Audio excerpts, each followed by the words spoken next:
by climate change, sea level rise, and tsunami risks. In Vietnam, the Mangroves for the Future is being implemented under the coordination of the International Union for Conservation of Nature. The main donors of the MFF are the Norwegian Agency for Development Cooperation and the Swedish International Development Cooperation Agency.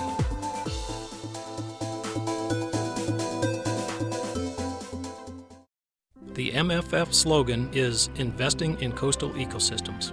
The MFF selected mangroves as a flagship ecosystem from recognition of its important role on reducing the severity of the 2004 Indian Ocean tsunami and the serious effects on coastal livelihood due to mangrove loss and degradation. The MFF also focuses on other coastal ecosystems, including coral reefs, estuaries, lagoons, coastal wetlands, beaches, and seagrass beds. Vietnam's coastal area, the country's land reserves, is constantly changing. The ongoing exploitation of this area has raised many concerns at the regional level, particularly related to natural disasters and human-driven risks. Therefore, long-term conservation, protection, and restoration of coastal ecosystems, including mangroves, should be seen as a responsibility and political commitment. To this end, the key MFF's mission originates from local people and the grassroots level. Practical lessons learned at the regional and local level have been shared, exchanged, reviewed, and submitted to policymakers in order to contribute to changing the mindset of the authorities. During the first operational year, the small grant facility had 4 projects approved by the National Coordinating Body. Members of the NCB reached consensus during the evaluation process. The NCB members chose to focus on project quality rather than on the quantity of funded projects. Small grant facility projects are currently being implemented in Nam Dinh, Thanh Hoa, Tua Tien Huay, and Quan Nam.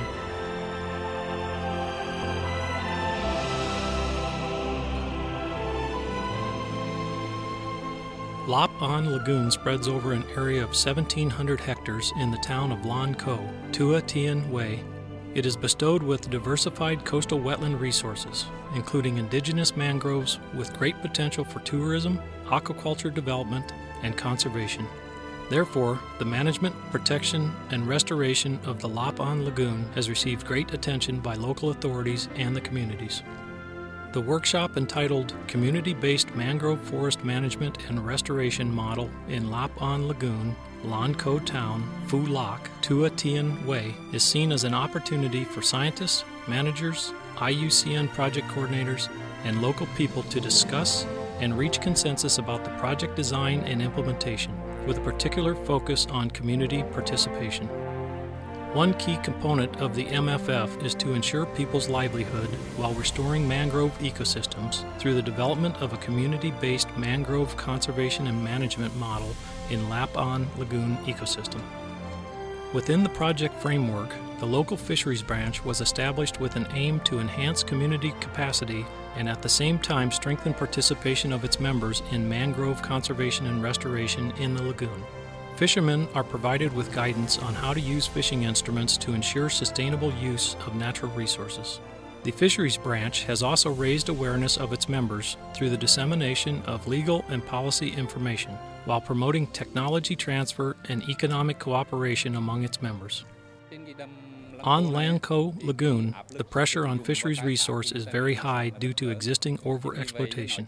Therefore, the project has supported appropriate planning while empowering the rights of the community to sustainable fisheries resources and utilization.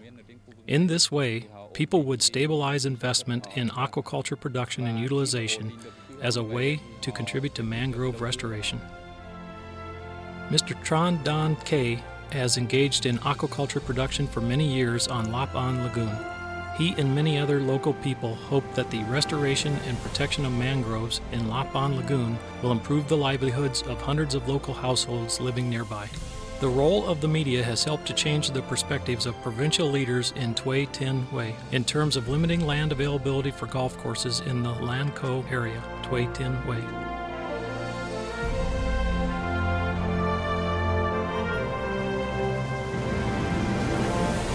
This is a meeting between the Mangrove Conservation Club of local people in Tam Giang Commune with the MFF-funded project staff.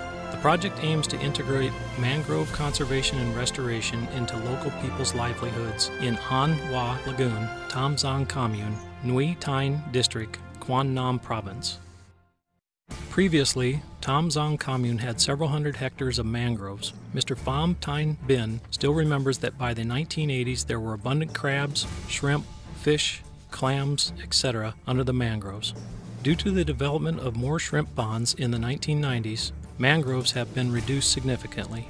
Nowadays, only a little more than 30 hectares of mangroves remain in the entire Tam Giang Commune. Local people often say, shrimp hug mangroves and mangroves take shrimp. One thing that people in Tam Giang have become aware of since the presence of the MFF is the mangrove deforestation that will exterminate the livelihoods of the majority of fishermen whose lives depend on marine resources.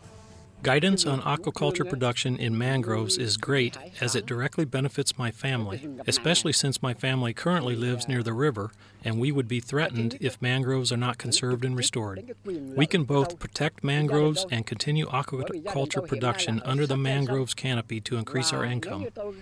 For such a benefit, my family voluntarily joins the Crab Production Club and actively participates in the club's activities. Mangroves are habitat for many life stages of marine organisms. The model on mangrove forest conservation and aquaculture production under mangrove canopy aims to create a natural breeding habitat for aquaculture production. This will attract great participation of all people in the commune. We have discussed with local authorities at the district and commune level on how to conduct community-based mangrove conservation and restoration. We have reached consensus and provided guidance to the local authorities that mangroves will be allocated to the community for management in the future. In the meanwhile, attention must be given to seek financial resources from both the state and other donors in order to plant mangroves on the remaining areas. This will establish a mangrove belt for Tam Giang Commune. We have established 6 mangrove conservation clubs in 6 villages. We also held 6 training courses covering the role of mangroves in environmental protection. Each club comprises 30 members. Local authorities have been given guidance to provide management and protection contracts to the villages for the remaining mangroves with financial and technical support from the MFF and in close cooperation with the Forest Protection Station. The local people and MFF-funded staff will also collaborate to seek funding to plant mangroves on a non-forested area of about 35 hectares. This will form a mangrove belt surrounding the Tam Giang Commune with potential indigenous species as Rhizophora, Soneraceae, and Avicennia.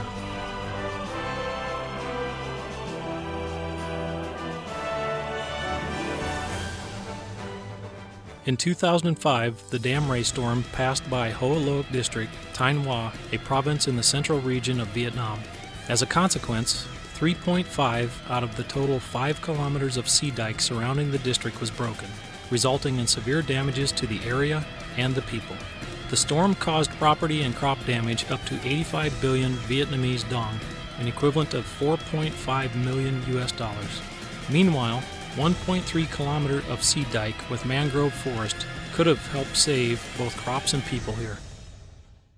The project, Club for the Green Mangroves, a communications model for secondary school students in Thanh Hoa Province, has contributed to improving awareness of secondary school students on the importance of mangrove ecosystem protection, especially in the context of climate change in the 3 coastal communities of Minh Loc, Hai Loc, and Da Loc of Hoa Loc District, Thanh Hoa Province.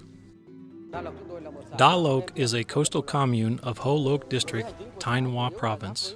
Being surrounded by the sea, every year, this commune is adversely affected by climate and weather, particularly storms and floods. Basically, people in our community have a good understanding on the role and benefits of mangroves.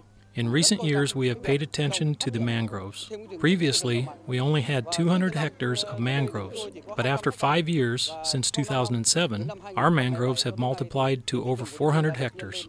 In the future, mangroves will increase to 600 hectares by 2015. Mangroves currently cover more than 6 kilometers of the coastal line.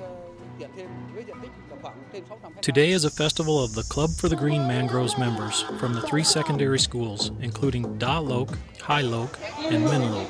They are participating in a Ringing the Golden Bell competition on mangrove protection and development knowledge. The winner of the competition will be awarded a bicycle. I found the competition very useful. I have a chance to widen my knowledge and understanding of mangroves. For instance, mangrove ecosystems are very diverse with various species, and we should do something to protect mangroves. Thanks to this new knowledge, I can become a communicator to advise people not to litter or destroy mangroves. The organizers do not give the question before the competition and only inform key subjects: mangroves and climate change. Students have to collect material by themselves, exchange views, and work out possible questions which could be asked by the jury. On this basis, they also seek out appropriate answers for these questions. Going through 20 questions in the preliminary round, another 20 questions in the semifinal round, and 5 more questions in the final round, a champion was found. The Club for the Green Mangroves organizes activities regularly on a monthly basis following its working regulation and work plan. Leaders of the District People's Committee, Education Section, Agricultural Section, and Commune People's Committee also actively participate in the club's activities. The commune's broadcasting program has a new subject, Getting to Understand Mangrove Forests, broadcasted by the club's members.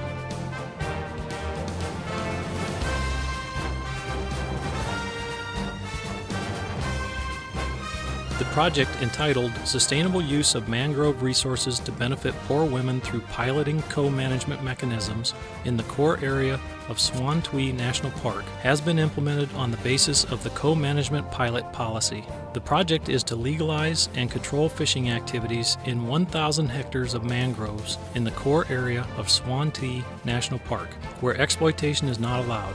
Meanwhile, it turns to free exploitation in reality. Local people are better aware of the mangrove's important roles. However, due to economic pressures and population growth, many hectares of mangroves have been cleared to make shrimp ponds. Over the last 12 years, the area of mature mangroves has been reduced by 70%. Swan Tui National Park staff, in collaboration with other 3 staff in Giao Tien, Giao Ein, and Giao Lac Commune, conducted a socio-economic survey targeting women who collect products inside the national park's core part. What they found is that their miserable life is associated with mangrove forests. Formerly, there were conflicts between mangrove management and people's livelihoods. Up to now, the co-management model allows people, especially women, to exploit mangroves under the condition that they are fully aware of mangroves. Local people are guided in how to use mangroves in sustainable ways, or they are supported to switch to other livelihood activities. On the 2nd of February 2012, the Prime Minister issued Decision Number 126/QD-TTG, allowing Swan Tui and Bac Ma National Parks to carry out a pilot project where these women share in the management, protection, and sustainable development of special use forests. As such, the project, entitled Sustainable Use of Mangrove Resources, brings benefit to poor women through piloting co-management in the core area of Swan Tui National Park, will contribute to the implementation of the Prime Minister's Decision Number 126. Projects in the Small Scale Projects program are seen as an important approach to support local people in the form of community-based projects. In the future, many localities in Vietnam will have a chance to receive MFF-funded small-scale projects. In order to increase coastal resilience, the MFF in Vietnam is implementing a new approach by calling upon the business sector to participate in projects. The MFF is a regional forum that Vietnam also joined. Calling for help from the business sector is seen as our new approach. It is the responsibility and rights of businesses to jointly invest in coastal ecosystems and their future. Coastal areas always attract people's interest because of its resources. It is also a place where a majority of economic social activities take place, so it is also subjected to the adverse effects from these activities. To maintain and protect coastal areas, it is crucial to have effective and timely actions. The MFF Small Scale Projects Funding Program in Vietnam has been effectively operated and received great support and cooperation from the local community and authorities.